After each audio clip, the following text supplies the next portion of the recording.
In this video, I will give you my predictions for UFC Vegas 93. As always, you can call me Kunith. Let's make some money this week. A somewhat strange fight in the main event at flyweight between veteran and former title challenger Alex Perez and undefeated Japanese star in the making Tatsuro Taira. And it's good to see Alex Perez being so active, making up for lost time. We've seen him pull out of countless fights, but this year, this will be the third time that he's fighting. And let me know in the comments if I'm the only one that feels this way, but it feels like Alex Perez has been in the UFC forever, but that's not the case. Still 32, plenty of time to make a run at the title if he's able to put the wins together. And you're talking about a guy who actually got into the UFC from the Contender Series, so it feels like Alex Perez has been fighting since the dawn of time, but that's really not the case. But despite being relatively young in his career, he's gonna look like a grandpa out there next to the young Tatsuro Taira. And if you've watched this channel for a while, you know that I have called Alex Perez an elite flyweight. He's someone who has only lost to the very best of the division, and he's got elite skills. He can strike, he can grapple, he can do it all. And he's looked really good in his last two fights. You look at that main event spot last time out against Mateusz Nicolau, knocked him out in the second round. He dictated the pace, he was the one moving forward for a lot of that fight, and he did the same thing against Muhammad in his fight prior to that. And a lot of fans thought that he probably should have got the nod. Comes back, gives Muhammad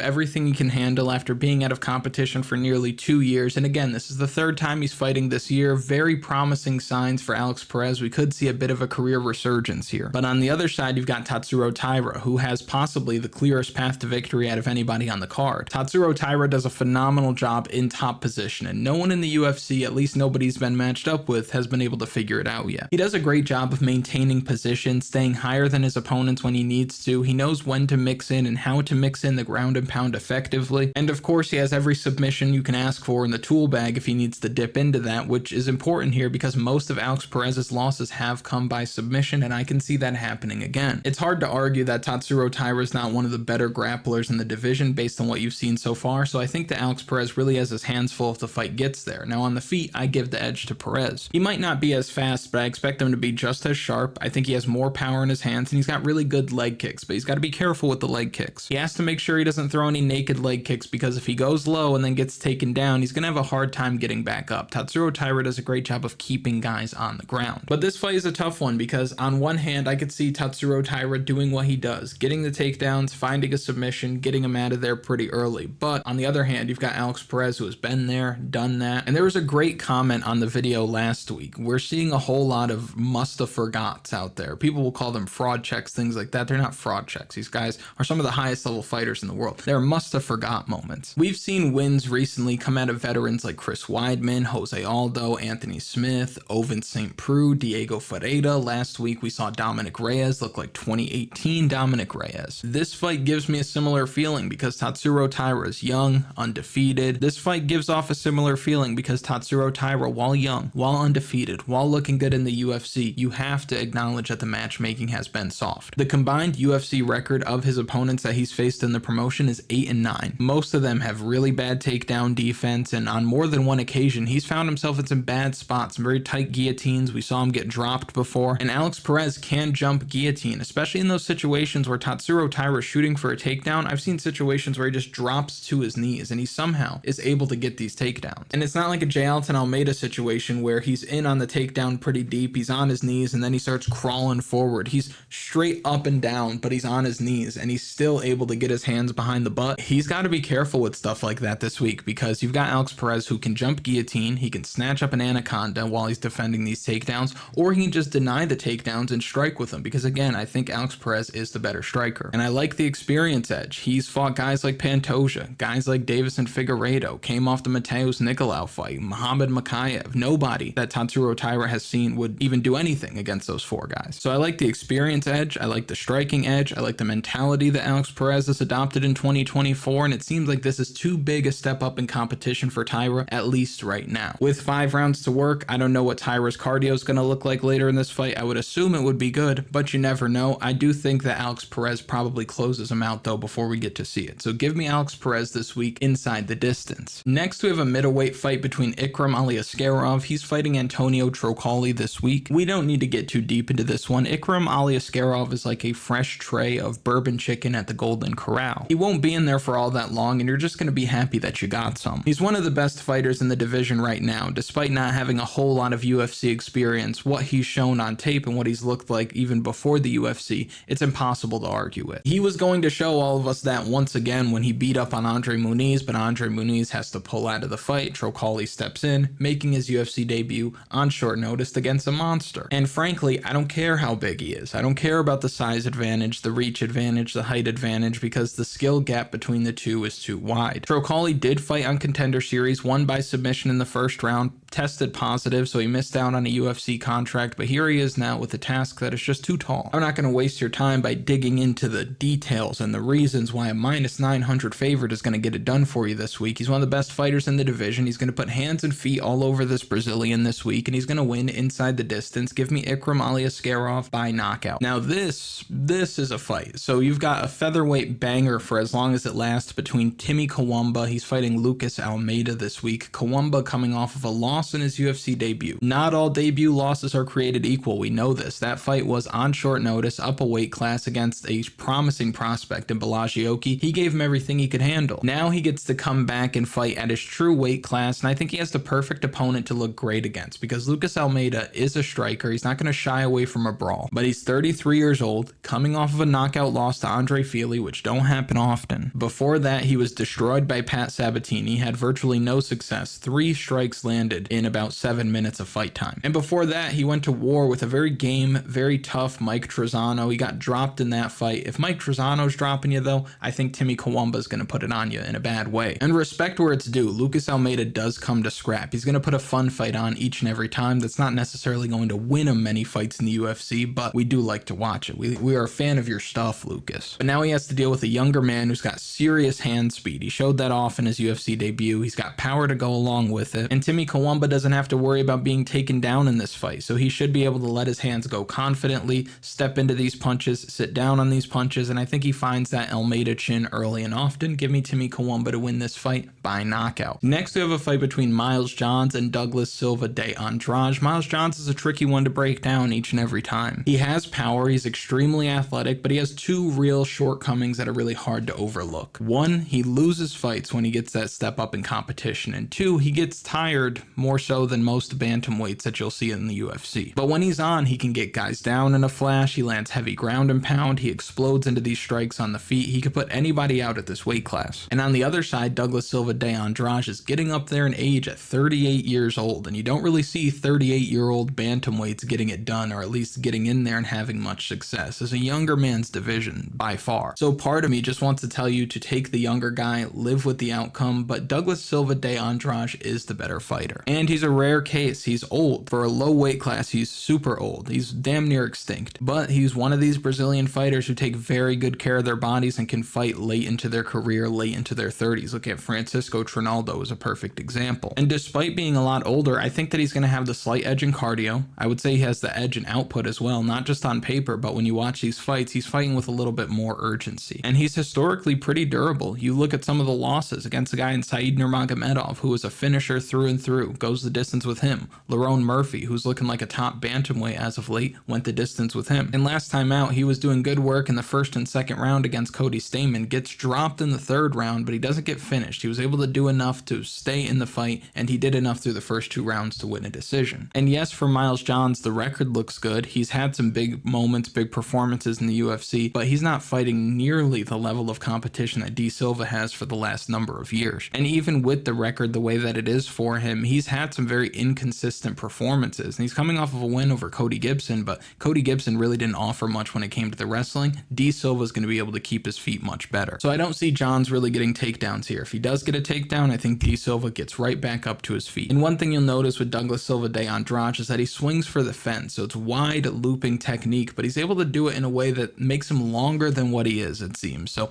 I like the length on these punches. I think he's going to land more of them than we see for Miles Johns, and those are going to be big difference makers in the rounds. So give me the elderly Brazilian man, give me the longer fighter, give me the better resume, give me Douglas Silva de Andrade by decision. And real quick, if you haven't already, like the video, subscribe to the channel, comment something for the algorithm. You know how the algorithm works. Next, we have a fight between Asu Almabaev. He's fighting Jose Johnson this week. One of the wackiest height disparities you're ever going to see. 6 foot tall is Jose Johnson fighting 5'4" Asu Almabaev. Ridiculous. And being 6 foot at flyweight should be illegal. He was already a slender guy, but he's going to come into this one looking like Oscar Proud. And you guys, if you've watched for a while, you know when it comes to this, I don't understand it. We talked about it last week with Punahele Soriano moving down. It made sense for him to move down. He looked career best last week. He's going to start putting together better performances because he's fighting men truer to his size. And I think that's what Jose Johnson should be doing. I don't think he should have moved down in weight. I think he should have moved up in weight. Move up, put on some more muscle, work on that takedown defense. He's a good striker as it is. Fight guys that are truer to your size. You're probably going to win more fights, but he's doing the opposite. And let's show Asu Almabaev a little respect. Hold on. All right, that's better. That's better. But you look at Jose Johnson, this guy was getting taken down every round by Chad Anheliger, a guy who hadn't taken down any other opponent in the UFC. And now he's going to be defending takedowns from Asu Almabaev, who is averaging over 7 takedowns per 15 minutes and has yet to lose a round in the UFC. If they strike, of course, Jose Johnson's going to have the advantage being the bigger man, the much longer man, but everybody's the same size on the mat. And that's where I think they're going to spend most of their time. Asu Almabaev gets in deep on takedown attempts. He's going to be able to do that on these long legs, and he's shooting as quick as anybody in the sport right now. And 6-foot-tall Jose Johnson weighing in at 125 pounds the day before the fight is going to be laughably light in the ass. So I think Asu Almabaev makes it look easy this week, gets him on the mat, gets him down, finds his back, chokes him out. Give me Asu Almabaev to win this fight by submission. And as a sneak peek, Asu Almabaev by submission is probably going to be on the official betting article this week. Is it going to be the prop of the night? Who knows? If you want your free prop of the week email, you can just put your information in on KunithMMA.com. Be patient, and then you're going to get your email. Some of you guys put your email in and then message me. I didn't get the email. It's not automatic. I got to go in and manually do it. It's a bit of work. But Asu Almabaev will be on the official betting article this week. That was profitable again last week thanks to Dominic Reyes really putting a stamp on things.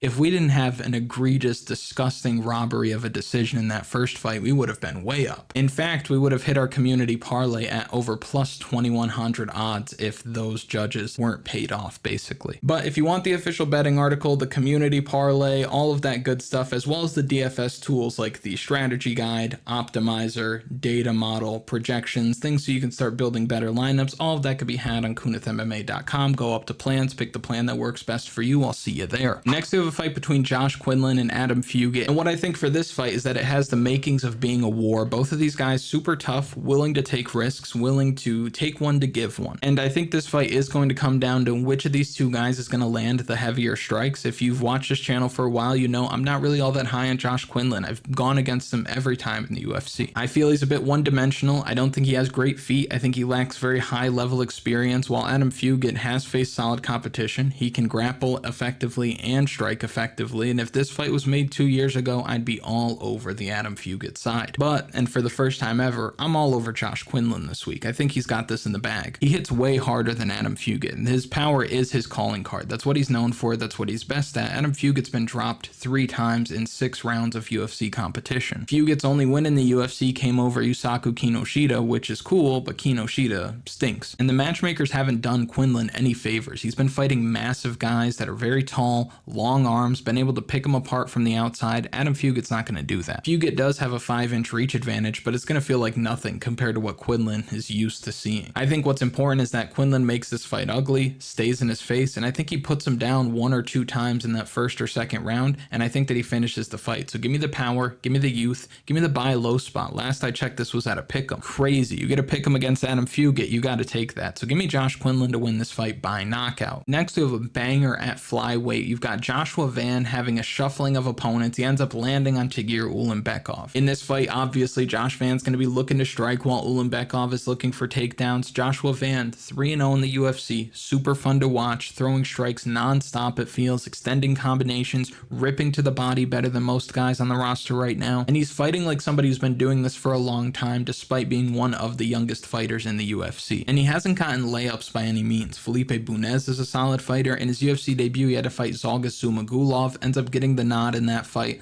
Looked great and has looked better ever since. And on the other side, Tagir Ulanbekov has been on a tear of his own. 4-1 in the UFC, coming off of back-to-back finishes. Looking how he did against Cody Durden was beyond impressive. Cody Durden is a dog, and I could see him doing well against Joshua Van this week. On the feet, I don't think that Ulanbekov has much form. I think Van is too fast, he's too sharp, he's too confident in what he's doing at range that I don't think Tagir is going to be able to get a whole lot of respect there. But it's interesting because Ulanbekov has the opportunity to put this 22-year-old fighter fighter in places that he's never been before. Joshua Van's never seen a grappler of this caliber, and we know coming out of that Dagestani gym, Tagir Ulanbekov's coming in with a solid game plan. And again, Ulanbekov is hitting his stride in the UFC, and the only fights that he's going to be losing, in my opinion, are against guys who are strong or tricky grapplers, but pure strikers aren't going to be able to keep him off of him. So for that reason, I do think that he's able to get Josh Van on the ground this week, corral him, slow him down. I don't think that Josh Van would gas out by any means, but I think Tagir Ulanbekov puts him in some bad positions. I see Tagir taking him down, controlling him for most of the first round, and then finishing him by submission in the second round after getting an idea of what he feels like on the mat. So give me Tagir Ulanbekov to win this fight by submission. Next, we have a fight between Nate Maness and Jimmy Flick. It's always tricky when you have a Jimmy Flick fight because he's a very opportunistic grappler, got a great submission game. 15 of his 17 wins have come by way of submission, and frankly, he can do that against anybody. And if you have action on this fight, what I recommend is having two bets either side. Maness KO, Flick submission, because they're both going to be at plus money and you'll be able to come out on top because those are really the only two outcomes here. Jimmy Flick has never been submitted in his career, but he's been knocked out in 6 of 7 losses. And on the other side, Nate Maness is very, very good. The dude can do it all. He can strike, he can grapple. He only loses to very high level competition. Taylor Lapilus,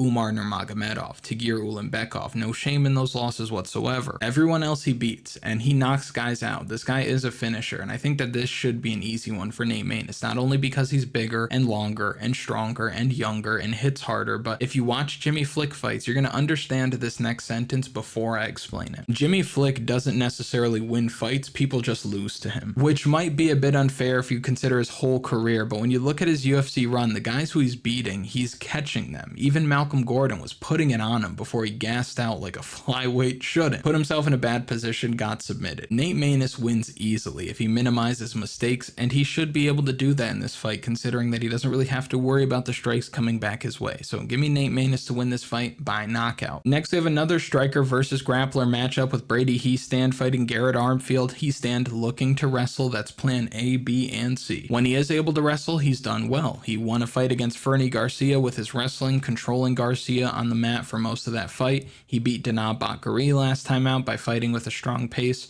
wrestling. Danaa Bakary faded. He closed him out in the third. Although you go back and watch that fight and tell me you've seen a fight ended with softer shots, I don't think you can find one. Now on the other side, Garrett Armfield is looking to strike, and he throws a lot of volume out there. He beat Brad Katona with that volume and being able to deny takedowns, and I think he could do the same thing with Brady Hiestand. Hiestand striking leaves a lot to be desired, and he's really just not throwing enough. Negative striking differential on paper. I think that Garrett Armfield really puts it on him this week. Brady Hiestand lost the volume battle to Ricky Tercios, ends up losing that fight. He beat Fernie Garcia. Fernie Garcia struggled mightily in the UFC. He beat Danaa Bakary, no longer in the UFC. Meanwhile, Garrett Armfield shared the octagon with David Onama, and he's coming off of a win over Brad Katona, 2-time tough champion. Tough champion? Tough winner? Oscar, which one is it? I'm getting word that it's Ultimate Fighter winner, Brad Katona. So give me the better striker in this fight. Give me the better fighter. Give me the bartender. Give me the guy with better wins. Give me Garrett Armfield to win this fight by decision. Next, we have a fight between Carli Judice making her UFC debut, fighting Gabriella Fernandes. Hopefully we don't have a brutal robbery like we did in the first fight of last week's card. And I say that because we got some wide lines on women's MMA here, and frankly, I'll be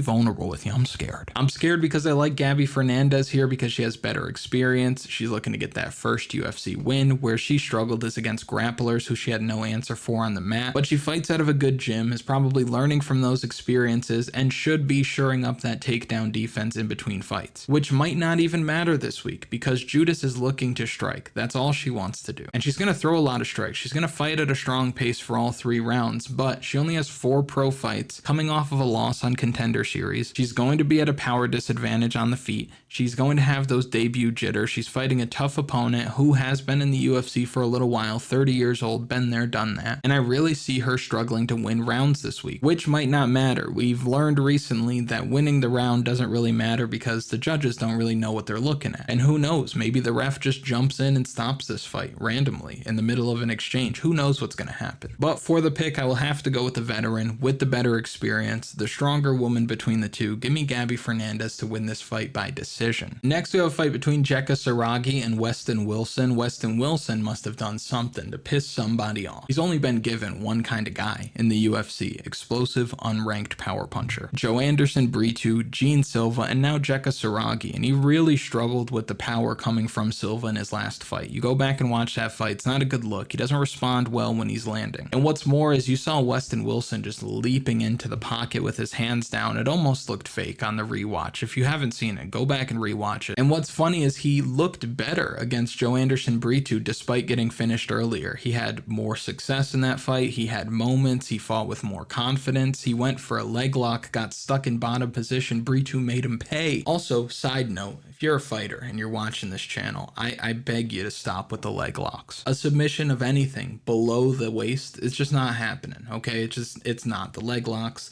the knee bars, the straight foot locks, the ankle locks, you gotta stop. You don't end up getting the submission. You just end up getting stuck on bottom position, getting punched in your face, and it amazes me how often people go for these. It's not working in the sport. But I bring that up because that's what Westin Wilson did in his fight against Joe Anderson Brito. Gets stuck on bottom, gets rocked, gets knocked out from that position. Now, that just speaks to the fight IQ or lack thereof that Wilson's bringing in there. Now, on the other side, Jeka Saragih got his first win in the UFC last time out against Lucas Alexander. It was a short fight, only about 90 seconds long. Lucas Alexander was doing some very good work in the first few seconds, but it just took one punch, one big shot from Jeka Saragih. He's got that in his locker. The dude hits like a truck, and Wilson has already shown that he's not going to be able to eat too many shots. But I will tell you this now, whether I'm right or wrong, I don't care. I'm going to speak truth to you. A man who gets dominated and finished by Andrade Jubilee has no business being a minus 350, minus 400 favorite in the UFC. You know that. You know that. He's flat out bad on the mat. And yes, he has a good record, but he's fighting burgers in Indonesia. I'm going to take the size, the value, the superior grappling. All of it's on the side of Westin Wilson. And I think he really just needs one takedown here to make a huge difference in this fight. If he gets a takedown in the first minute or two of this fight, it's wraps. It's a Reynolds wrap. It's a snack wrap. It's any wrap you could think of. It's an ace bandage. So the line is too wide. Don't put Jeka Saragih in the parlays. Don't put your hard-earned on him. He's never somebody that I would recommend betting on as a favorite. I don't care. I don't care what you think. I don't care what you see. I think that Westin Wilson's price is nice. If there was any fight in this division that was winnable for Westin Wilson, it would be this one. And when Jeka Saragih loses, it's inside the distance. All three of his losses have been inside the distance. That's where I land. Give me Westin Wilson by submission. Next, we have a fight between Julia Polastri. She's fighting Josefine Knutsson this week. Knutsson's good. Of course, she hasn't really fought the who's who, but she's looked the way you wanted her to look against who she's been matched up with. And not only has she shown off her grappling chops in the UFC, but she has a kickboxing background and she fights out of a good gym. Now on the other side, Polastri is making her UFC debut and a dominant type of fighter. She wants to get takedowns, do her work on top, get fighters out of there, but that leads me to think that she's probably not going to be able to fight all that well from behind. Again, wide line in women's MMA, it's scary, but I think Knutsson's going to stay undefeated this week. She looks very physically strong in the clinch, and physical strength in these weight classes means a lot. And she has the technique to complement that strength, but I just see her using her wrestling, her distance management, that experience that she has in the octagon, leaning on all these things to be able to get the nod this week. Now, it probably goes the distance, and if you are going to start subscribing to the belief of dog or pass in fights that are going to go the distance in women's MMA, I ain't mad at you. And one thing I would consider thinking about is starting to play point spreads in these women's MMA fights more often than you already do, because point spreads have not always been around, at least not to my knowledge. Some of you might have been betting for longer than I've been alive, but I don't think that point spreads have always been around. And here's my thing, not to get too conspiracy theory on you, but when you start looking at point spreads and how judging can impact that, there's a lot of quiet money that could be flying around based on these point spreads. So when you start hearing these crazy scorecards, but the rightful person wins, it's kind of like, But that's a conversation for another day, and I don't want them to come for me. So give me Josefine Knutsson to win this fight by decision. And we will conclude with Shayleon Nuerdanbieke fighting Melk Costa, an interesting one, because you have both guys that really want to get the fight to the mat, but both guys kind of have suspect takedown defense of their own. I think this fight plays out on the mat quite a bit. I think there's a good chance that we can end up having like 12 minutes of mat time in this fight. So it's going to come down to who can stay in top position longer. Now, I've referenced this fight in the past before, and I'm going to do it again. Shayleon Nuerdanbieke versus Sean Soriano, absurd, ridiculous, a comedy of errors. These two were rolling around on the mat like two kids fighting in the dirt over which color of gushers is better. Incredibly sloppy work. pause. And I could just never trust Shayleon Nurdenbeke after that. And if you look at his run in the UFC, cleanly outstruck in his UFC debut by Josh Coulibaugh. Okay, not a big deal, it happens. How do you look after that? He beat Sean Soriano in that fight that I just mentioned. Terrible, and it means nothing. I don't care about that fight.